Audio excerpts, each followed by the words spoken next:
और तब वहां पर जेम्स भी आ जाता है। अब मैक्स उनसे इस प्लांट के बारे में पूछता है, जिस पर वो दोनों बताते हैं कि हमें इस प्लांट के अलावा दूसरे किसी भी जगह की जानकारी निकालना अलाउड नहीं है। और जो सिटी में हम रहते हैं, इस अथॉरिटी चलाती चलाती है, जिसका लीडर नाम का एक आदमी है। उसने हम सबके प्रोडक्शन के लिए पूरी सिटी में है, लेकिन बाकी सिटी के अथॉरिटीज चाहते हैं कि सारी सिटी एक साथ होकर काम करें, लेकिन हमारी सिटी ऐसा नहीं चाहती। उसीलिए बाकी सिटी जितनी भी है वो हमारे दुश्मन बन चुकी है, जो हम पर हमला करती रहती है और हमें पूरी तरह से बर्बाद करना चाहती है। ये जानकर मैं एक से हैरान हो जाता है, जिसके बाद जेम्स मिक्स को भी सोल्जर की ट्रेनिंग देना शुरू कर देता है, ताकि वो भी दुश्मनों से खुद को प्रोटेक्ट कर पाए। साथ ही राडो और मैं एक से धीरे धीरे एक दूसरे को पसंद करने लग जाते हैं। अब कैप्टन के कहने पर मैक्स और जेम्स के साथ बाकी कुछ सोल्जर्स एक मिशन पर जाते हैं। इस मिशन के अनुसार इन्हें कुछ रैपर्स को पकड़ना होता है, जिन पर अथॉरिटी को शक है कि शायद इन्होंने टावर को विस्फोट करने में दुश्मनों का साथ दिया हो। मैं जब उन रेबल्स के पास जाता है तो उसे वो सारे बिल्कुल नॉर्मल इंसान दिखाई देते हैं, जिन्हें बस अपने परिवार के साथ शांति से रहना पसंद है। तो आखिर ये लोग रेबल कैसे हो सकती हैं, ये इसके दिमाग में आ रहा होता है। तब ही इन्हें पकड़कर अथॉरिटी के पास सौंप दिया जाता है, जहां इन्हें बहुत बुरे तरीके से मार कर ये पूछा जाता है कि क्या तुमने इस टावर को हराने में दुश्मन की मदद की थी, जिस पर वो सारे लोग इतनी तकलीफ सहने के बाद भी इस बात को मानने से इनकार कर देते हैं कि इन्होंने टावर को गिराया है। और मैक्स जैम से कहता है कि मुझे नहीं लगता कि रिवर्स बुरे हैं, वो आम इंसानी तो हैं जिन पर हम जबरदस्ती अत्याचार कर रहे हैं।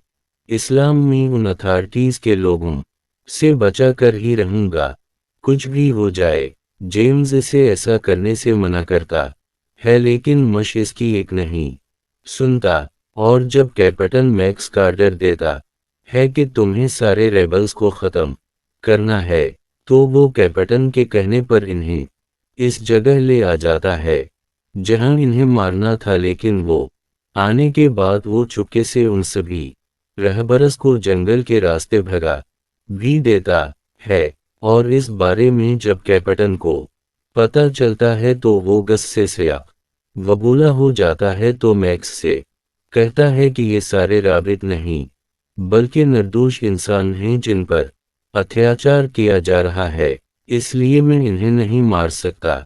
और तब ये सुनते हैं कैप्टन मैक्स को शूट कर देता है, जिस चीज को देखकर जेम्स भी घबरा जाता है और इसकी मदद करने की कोशिश करता है। लेकिन कप्तान जबरदस्ती इसको वहां से लेकर जाता है और कुछ समय के बाद मैक्स की आंख रेबल्स के 20 पर खलती है, जिन्होंने मश को बचाकर इसका इलाज किया होता है। वो सारे लोग मैक्स को अथॉरिटी की सच्चाई बताते हैं।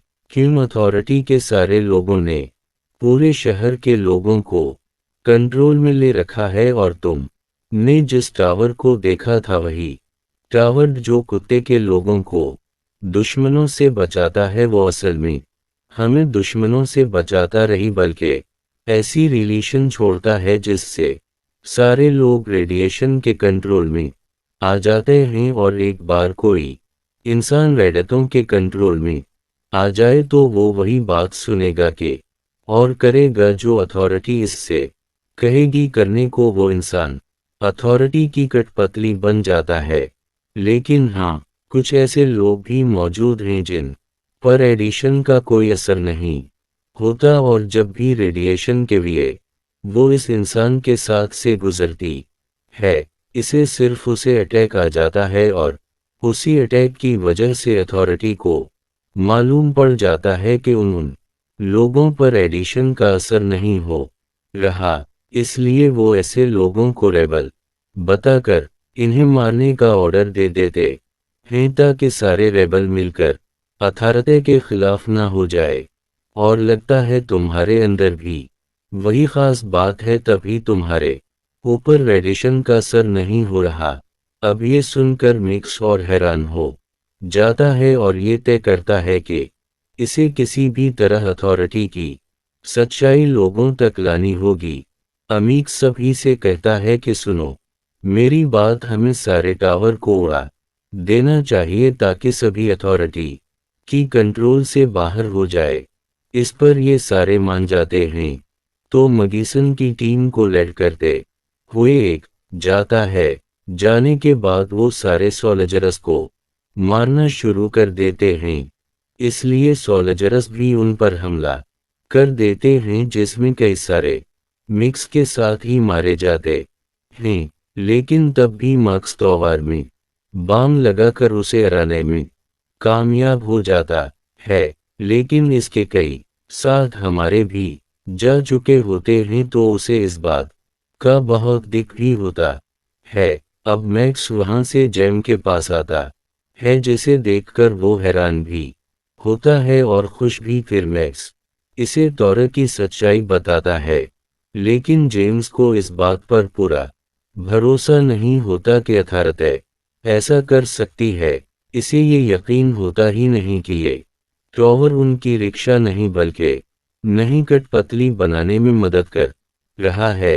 वो इसीलिए क्योंकि जेम्स ने अपना पूरा बचपन यहीं पर गुजारा है। लेकिन उसी बीच वहां पर सोल्जर्स आ जाते हैं और इन पर हमला कर देते हैं, जो यहाँ पर इन्हें पकड़ने के इरादे से आए थे। क्योंकि सोल्जर्स को पता चल चुका था कि मैक्स को सच्चाई पता चल चुकी है और इसकी टीम भी है अब, और उस के साथ जेम्स और राना भी शामिल है। में एक सौरभा की अब उनसे लड़ने की कोशिश करते हैं, बट सोल्जर्स की तादाद बहुत ज्यादा हो जाती है, जिस वजह से वो पकड़े जाते हैं। इसके बाद इन्हें में बंद कर दिया जाता है, जहां पर मैक्स के और भी साथ जाने के बाद मैक्स की मुलाकात से होती है, जिसे भी रेबल होने की वजह से यहाँ बंद किया गया था। मस्त तुम सभी को बताता है कि हमें कैसे भी करके इस जेल से निकलना होगा ताकि हम सारे टावर को ख़त्म करके लोगों को अथॉरिटी के चुंगल से बचा पाएं, जिस पर वो सारे लोग मान जाते हैं। इसके बाद नॉमूर डेविड के पास आ कर कहता है, मैंने सुना है तुम किसी मैक्स नाम के इंसान की तलाश में हो। अगर वो तुम्हारे पास है तो इसे मुझे सौंप दो। मैं इसके बारे में तुम्हारे बास्टियम को बताना चाहता हूँ, लेकिन मैं मैक्स को नहीं जानता। साथ ही डेविड को भी सीजन अटैक आ जाता है। इसका मतलब साफ है कि वो भी रेबल में से एक है, लेकिन सारे लोगों से उसने अपनी पहचान छुपा के रखी हुई है। दूसरी तरफ मैक्स जेफ और एक कैदी के साथ चुपके से जेल के बाहर आ जाता है और वहां से तौबर को विस्फोट करने निकल जाता है। लेकिन थोड़ी दूर आने के बाद उन पर कुछ रोबोट्स हमला कर देते हैं, इसलिए वो सभी जल्दी से इधर उधर छपने लग जाते हैं ताकि सारे रोबोट्स से बच पाए। वहीं दाल बट को जब पता चलता है कि मश की बॉडी भी रेकल की तरह है, जिस पर किसी रेडिएशन का कोई असर नहीं होता, तो वो अपना एक साथी को तरनत आदेश देता है कि जाओ और मैक्स को कहीं से भी ढूंढ कर मेरे पास लेकर आओ। वो भी जावेद पर याद रहे बारे में किसी को कारोबार खबर नहीं होनी चाहिए, वरना मैं तुम्हें जिंदा नहीं छोड़ूंगा। और इस पर वो इसकी बात मान जाता है। इधर मैक्सिफ और इस आदमी से कहता है कि क्या हो अगर अथॉरिटी के सेंटर को ही उठा दे, जहां से वो सारे टॉवर को कंट्रोल करते हैं, मतलब जहां से सारे टावर्स को पावर मिलती है। इससे होगा यही कि सारे टॉवर्स एक साथ बंद हो जाएंगे। लेकिन सैफ कहता है कि ऐसा पॉसिबल नहीं है। टॉवीर को बहुत ही अलग तरह से डिज़ाइन किया गया है जिसके बारे में कोई नहीं जानता कि वो ऑपरेट कैसे और कहां से होते हैं। आप ये सुनकर फिर परेशान हो जाता है कि आखिर करे तो करें क्या करे। जफ आके बताता है कि साउथ में कई लोग रहते हैं जिन पर भी रेडिएशन का कोई असर नहीं होता, लेकिन उनका हमारी सिटी के लोगों से कोई लेना देना है नहीं। वो हमारी मदद भी नहीं करेंगे। एक तो वहां पर एक ऑटोमेटिक टाइम खा कर सभी पर हमला करना शुरू कर देता है, पर मैं एक जैसे तैसे अपनी जान पर खेलकर टैंक में घुस जाता है और इसके ऑटोमेटिक कंट्रोल सिस्टम को बंद कर देता है।